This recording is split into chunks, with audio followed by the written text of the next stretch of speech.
திரௌபதி எப்படிப்பட்ட எண்ணிறம் வாய்ந்தவன் தெரியுமோ? மாந்தோளி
போல இந்த ஊர்ல நிறைய சிங்களா இருக்கிறாங்க.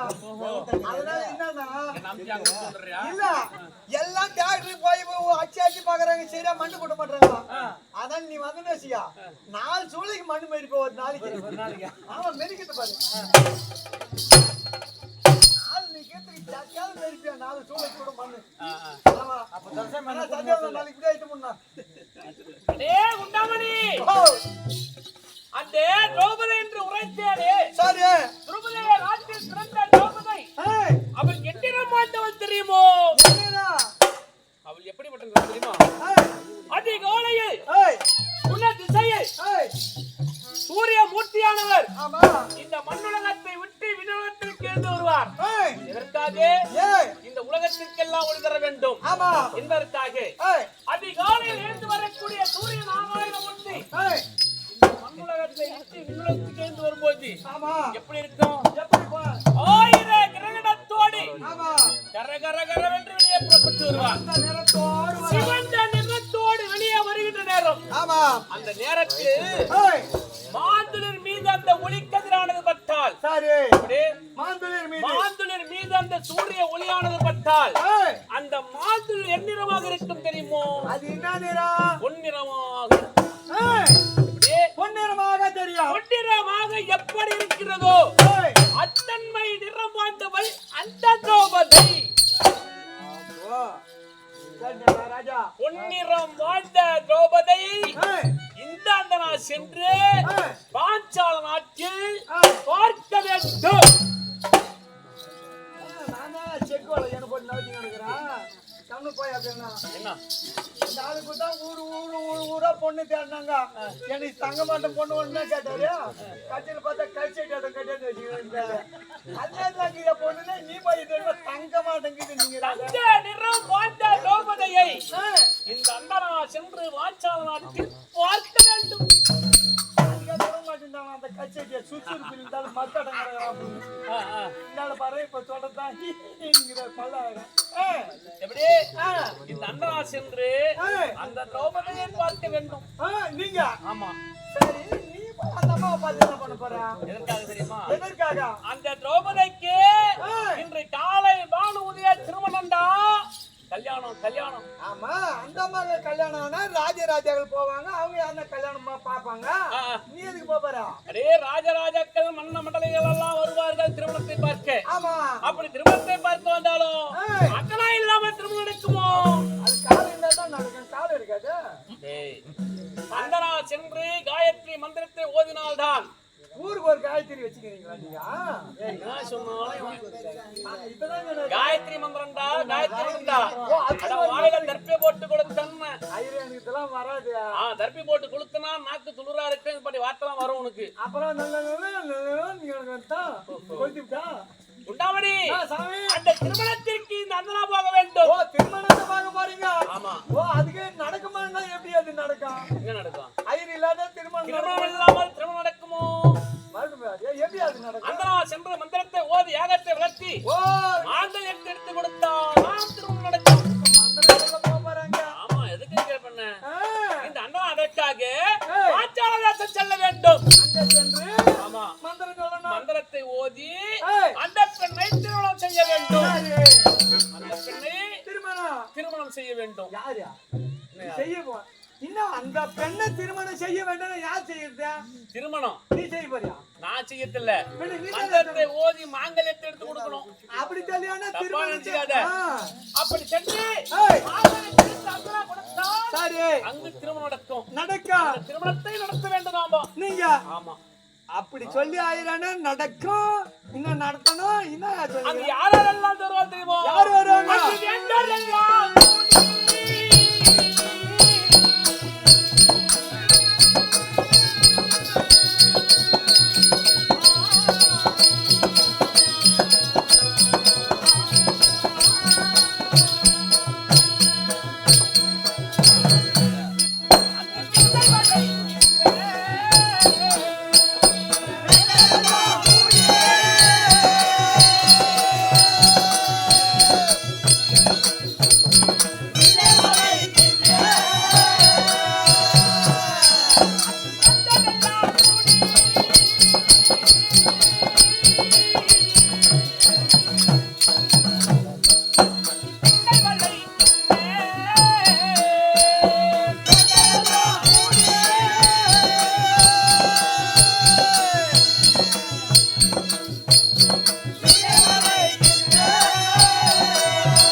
அதுக்குதான் உன்னை கூப்பிடுங்க. பாவி மஞ்சா இங்க வந்து உட்காராப்பா. பாஞ்சால நாட்டிலே சுயம்பரம் என்று நாட்டி வைத்திருக்கேன். சரி அந்த சுயம்பர சாலையிலே அந்த பெண்ணை திருமணம் செய்வதற்காக யார் யாரெல்லாம் வருவது தெரியுமா? யார் யார்? மன்னர் மண்டலிகர், துரைகள், அவன் 55 நாட்டு ராஜாக்கள் எல்லாம் வரிசையாக சாரையாக வந்து அந்த பெண்ணின் திருமணம் செய்ய வேண்டும் என்றால் இங்கினால் செய்யப்பட்ட அனுமந்தாய வில் ஒன்று அங்கு சுயம்பரம் நாட்டிருக்கே. அந்த வில்லை வளைத்தவர்களுக்கு பெண் தரப்படும் என்று பாஞ்சாலவன் கட்டளை. அந்த கட்டளை ஏற்று அனைத்து நாட்டு ராஜாக்கள் வரே அந்த ராஜாக்கள் எல்லாம் அங்கு சுயம்பரம் நாட்டி வைத்திருக்கின்ற பிள்ளை எப்படி வளைக்கிறார்கள் என்பதை இந்த அந்தனா பார்க்க வேண்டும்.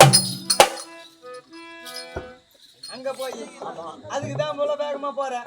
சரி ஆகட்டும். அந்த வில்லில் வளைப்பதையும் பார்க்க வேண்டும்.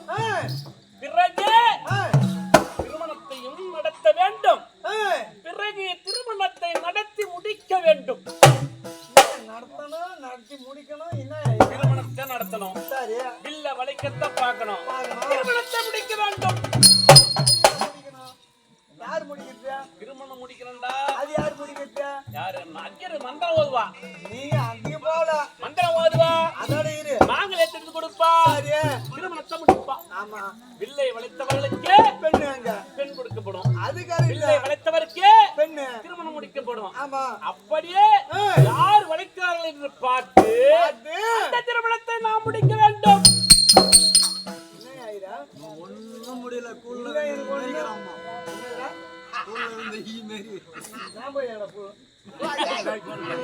உண்டாமணி அந்த நாய் எல்லாம் நடக்குமோ?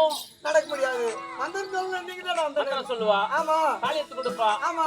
தாலி கட்டுவா. யாரு கட்டுறா? அவ கட்டுவா. அதுக்கு தான் சொல்றாங்க நீ நான் கட்ட போறேன்னா. ஆமா. அப்படி இருந்தாலும் சரி. அந்த வில்லின் மகம் இருக்கிறது. என்ன அப்படி சொல்லாத.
உடமாட்ட பழகிட்டு எங்க போனாலும்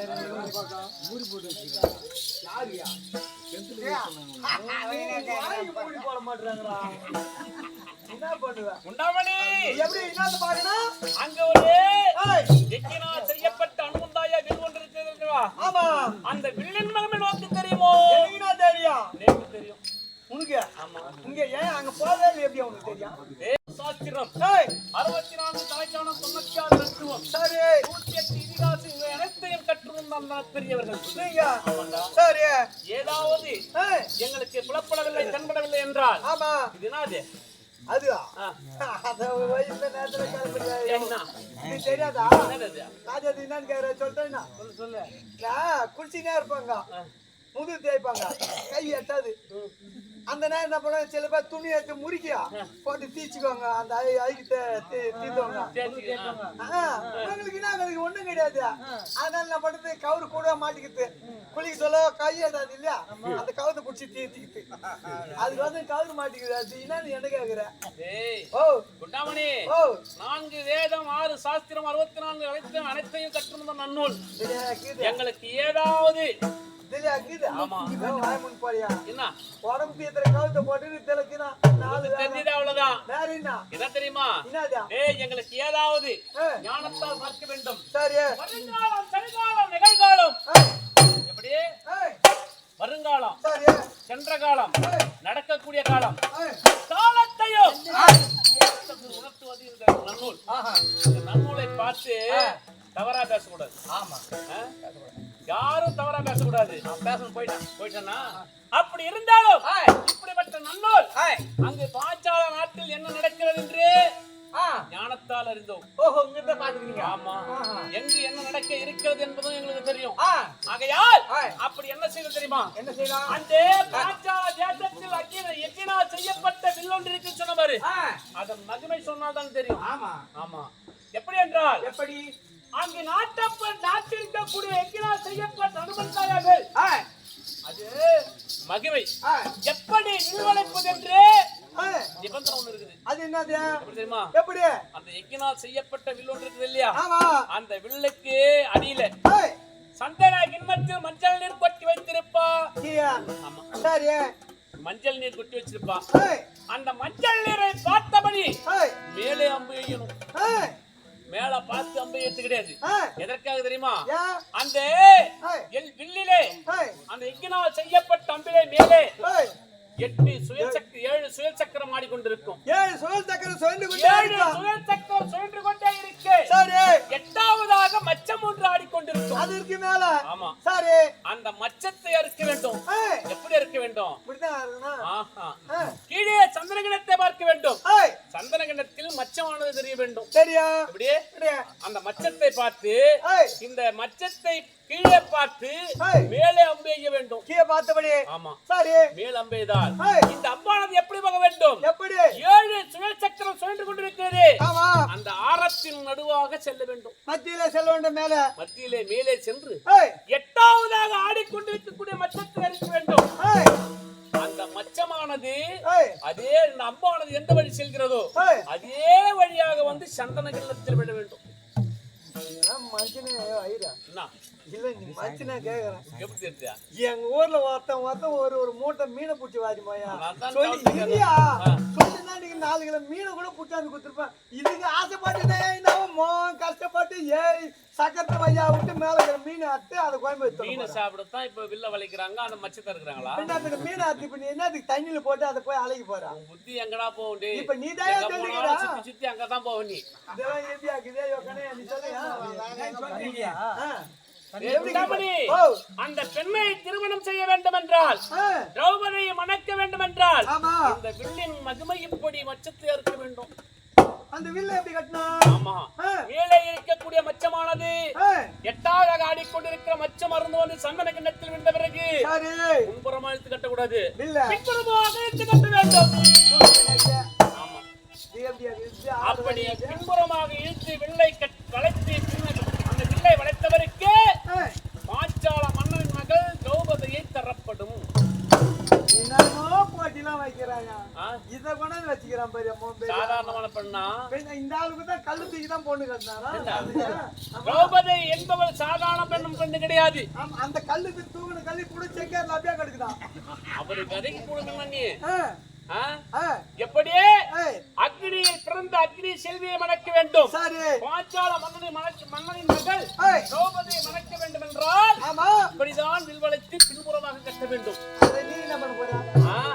அதை சென்று இந்த அந்தனா பார்க்க வேண்டும். தொம்மு போட்டுக்கினே அது யாருக்கு தொம்மா தெரியல. அதை சென்று இந்த அந்தனா பார்க்க வேண்டும். சரி எப்படி வில்வளைக்கிறார் என்று வேடிக்கை பார்க்க வேண்டும்.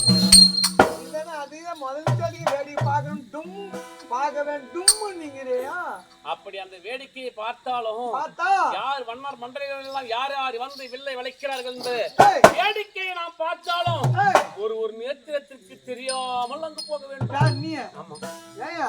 அவங்க ராஜாக்கள், நீ வந்து சாதாரண இது. நீ போய் அவங்களுக்கு தெரியாத போற அளவுக்கு அப்படியே யார் அப்படிப்பட்ட ஆசாமிகள்?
எத்தனை பேர் அவனை 85 நாட்டு ராஜாக்களில் ஒருவர் நேத்திரத்திற்கு தெரியாமல் போக வேண்டும் என்று நினைத்தேனே. அது யாரு? அது யார் தெரியுமா? யாரு? அஸ்தினாபுரத்து வேந்தன் துரியோதனன் மட்டும் நாம் தெரியாமல் அங்கு செல்ல வேண்டும். ஏய்டா, நீயும் அந்த நேரம் அவரோ ராஜராஜா. ஆமா, அவருக்கு தெரியாம போனா என்ன காரணம்? அவனி 55 நாட்டுக்கு ராஜாவா இருக்கக்கூடிய அவனவருக்கும் அந்தனராக இருக்கக்கூடிய உனக்கோ என்ன இருக்கு விடாமல் போகக்கூடிய காரணம் கேக்குறேன். ஆமா குண்டாமணி, நான் யாருன்னு உனக்கு தெரியாது. அதான் பேசுவாச்சு ஆயிருந்து. ஆமா, உலகத்தில் இருப்பவர்கள் அத்தனை பேரும் அப்படிதான் நினைச்சிருக்காங்க. சரி, வந்திருக்கக்கூடிய பேர் அந்தனர் என்று. ஆமா, ஆனால் நான் யார் தெரியுமா? யாரு? உண்மையிலே நான் யார் என்றால் பாண்டவரை ராஜாக்கள் சத்திர குலத்திலே சுத்திரமாய் பிறந்து, ஆமா, பாண்டவரை ராஜாக்களை நடுவோனாக பிறந்து அர்ஜுன பெருமான் நாமதேயம். எதுக்கு அந்த நேரம் வரக்கூடிய காரணம்? அந்த நாங்க வரக்கூடிய காரணம் என்ன? ஆமா, காலத்தினால் வந்த கோலம். சரி, ஏன் தெரியுமா? துரியோதனன் எங்களை வாழ்ந்த பிரபஞ்ச பூமியில் வாழவிடக் கூடாது, தாயாதிகள் இணைக்க கூடாது என்பதற்காக உண்ணுகின்ற உணவிலே விடுத்து வைத்தான். குளிக்கின்ற குளத்திலே கூறு வச்சை நாட்டி வைத்தான். வலிக்கின்ற அவையிலே விட்ட பாம்புகளை விட்டு அடிக்க செய்தான். அத்தனையிலும் தப்பி பிழைத்து விட்டோம். அப்படி என்பதற்காக என்ன செய்தான் தெரியுமா? என்ன? அரைக்கு மெழுகு வெடியப்பு வெங்காய பச்சை கற்பூரம் இப்படி எளிதில் தீப்பற்றக்கூடிய பொருட்களை எல்லாம் ஒன்று சேர்த்தான். சேர்த்து அரக்கினால் ஒரு மாலையை கட்டினான்.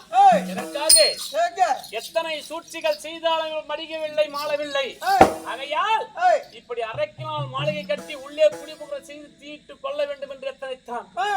அப்படி எங்களுக்கு தெரியாது. அரக்கினால் மாளிகை கட்டுவது யாருக்கு தெரியும்? எங்களை எல்லாம் எந்நேரம் காட்டக்கூடிய மாமாவாகிய கோபாலக்கண்ணன் அண்ணவருக்கு தெரிந்தது. அவர் யாரை துணை கொண்டார்? என் சிறிய தந்தையாக விளங்கக்கூடிய வீராழ்வாரை துணை கொண்டார். அண்ணவரை துணை கொண்டு என்ன செய்தார் தெரியுமா? என்ன? பாண்டவர்களை அழிக்க வேண்டும் என்பதற்காக இப்படி சூழ்ச்சியினால் ஒரு அரக்கு மாளிகை கட்டுகிறான். சரி, பாண்டவர்கள் மடிந்து விட்டால் உலகத்தில் தர்மம் என்பது நிலைக்காது. சரி, தர்மம் நிலைக்க வேண்டும், அதர்மம் அழிய வேண்டும். இதற்கு நீங்கள் தான் துணை இருந்தவர்களை காக்க வேண்டும் என்று இருவரும் பேசி ஆலோசனை செய்து அந்த மண்டபத்தை செய்யக்கூடிய சிற்பாச்சாரியை துணை கொண்டார்கள். சிற்பாச்சாரியை துணை கொண்டு இந்த பாண்டவர்கள் வாழ வேண்டும் என்றால் ஒரு நாள் மட்டும் முடியும். சரி, அரக்கினால் மாளிகை கட்டி தீட்டு கொல்ல பார்க்கிறான் துரியோதனன். ஆகையால் இந்த அரக்கு மாளிகையிலிருந்து தப்பி பிழைக்க வைப்பது உன் வேலைதான் என்ற அனவத்தில் கூட அவர் என்ன செய்த தெரியுமா? என்ன? பகலெல்லாம் மாளிகை கட்டுவது, இரவெல்லாம் சுரங்கம் நோண்டுவது. சுரங்க பாதை. சரி, பகலெல்லாம் துரியோதனன் பார்த்து வீழ்த்திக் கொண்டிருக்கக்கூடிய நேரத்திலே மாளிகை கட்டுவது, இரவெல்லாம் நாங்கள் எங்களை பிழைக்க வைக்க வேண்டும் என்பதற்காக சுரங்க பாதை நோண்டுகிறார்கள். சரி, இப்படியாக மாளிகை செய்து அந்த மாளிகையிலே அந்த சுரங்க பாதை இருக்கிற இடத்திலே ஒரு கம்பத்தை தூண் ஒன்று நிறுத்தினார். சரி, எப்படி? தூண் ஒன்று நிறுத்தி அந்த தூணில் மாமா படம் முடித்து வைத்து விட்டார் சிற்பாச்சாரி. சரி, இதையெல்லாம் யாருக்கு சொன்னார்? என் சிறிய தந்தையாக விளங்கக்கூடிய வீராழ்வாரிடத்தில் குறைத்து அந்த இடத்திலே பாண்டவர் பிழைக்க வேண்டும் என்றால் சுரங்க பாதை இடுபாவனம் வரை இருக்கிறது. அவர்கள் தப்பி பிழைக்க வேண்டும் என்றால் இந்த வழியாக பிழைக்க வேண்டும் என்று கூற அதே வண்ணமாக துரியோதனன் மாளிகை கட்டி பாண்டவர் ஆகிய நாங்கள் 5 எங்கள் 5 தாயாக விளங்கக்கூடிய குந்தமாதேவி ஒன்று ஆக 6 பேரையும் அந்த மாளிகைக்குள் குடிமுக செய்தான். குடிமுக செய்து என்ன செய்யறான் தெரியுமா? என்ன? புரோச்சகன் என்று சொல்லக்கூடிய மந்திரியை வைத்திருக்கிறான் காவலுக்கு. எதற்காக? இன்னவரை கொல்ல வேண்டும். இரவில் உறங்கிவிட்டால் இவர்களை மடிக்க வேண்டும், தீட்டு கொல்ல வேண்டும் என்று சொல்ல புரோச்சகன் என்று சொல்லக்கூடிய மந்திரி கண் விழித்து பார்த்திருக்கிறான். அதாவது எங்களுடைய மாமா என்ன செய்தார்? கோபால கண்ணன் அண்ணா பீமா அழைத்தார். எங்களை எல்லாம் காக்க வேண்டும் என்றால் அண்ணனால் ஒருவனால் முடியும் என்பதற்காக என்னுடைய அண்ணன் பீமனை அழைத்து, பீமா உங்களை எல்லாம் கொள்வதற்காக துரியோதனன் அரக்கு மாளிகை கட்டுகிறான். இந்த அரக்கு மாளிகையிலிருந்து தப்பி பிழைக்க வேண்டும் என்றால் நீ உறங்க கூடாது. நீ உறங்கினால் நீங்கள் அனைவரும் மடிந்து விடுவீர்கள், மடிந்து தீக்கிரையாகி விடுவீர்கள். அப்படி என்று உரைக்க இதிலிருந்து தப்பி பிழைக்க வேண்டும் என்றால் என்ன செய்வது என்று சிறிய தந்தையிடத்தில் கேட்க அந்த இடத்தில் நடுவே ஒரு தூண் ஒன்று இருக்கிறது. அதில் மாமா படம் பொறித்திருக்கும். அந்த படத்தை பார்த்து குறிப்பறிந்து தப்பி பிழைக்க வேண்டும் என்றே என் அண்ணா பீமனிடத்தில் உரைத்தார். குறிப்பறிவிலே அண்ணா பீமன் பலவான். அப்படி இருக்க அந்த இடத்தில் குடிபோற செய்தான் துரியோதனன். ஏய், அந்த இல்லத்திற்கு குடிபோனோம். ஏய், குடி புகுந்திருக்கக்கூடிய நேரத்திலே துரோசனம் என்று சொல்லக்கூடிய மந்திரியானவன் கண்டித்து பார்த்திருக்கிறான். ஏய், எப்பொழுது உறங்குவார், ஏய், பாண்டவர்கள் எப்பொழுது உறங்குவார்கள், ஏய், அன்னவர்களை ஏய். தீயிட்டு கொள்ள வேண்டும் என்று கண்பிடித்து பார்த்துக் கொண்டிருக்கிறான்.